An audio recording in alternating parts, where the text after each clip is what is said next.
ja mám celkom predstavu o tom, ako majú vyzerať plné perie, hej, ale teraz tieto, čo oni, niektorí to volajú, že sú jak ryby, hej, viete, tieto, to, čo má oni, jak sa volá ten Boris Kolár, hej, takéto tieto baby. Ja som jednu z tých Kolárových videl, stretol som ju, tá vyzerá, ako keby niekto šlahol lopatou po tej papuli, rozumiete?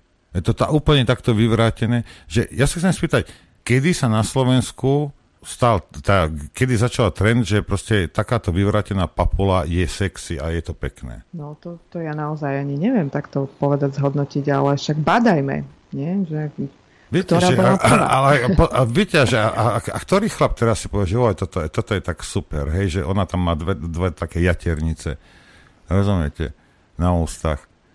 Taký jednoduchejší si povedia, tá má asi veľmi rada orálny sex, tak má hubu spuchnutú. No, alebo dostala lopatou po papule. To je hrozné. Nie, lebo viete, že ako tie trendy, ako kde... Ja neviem. Ja toto nechápem. Možno som iba starý.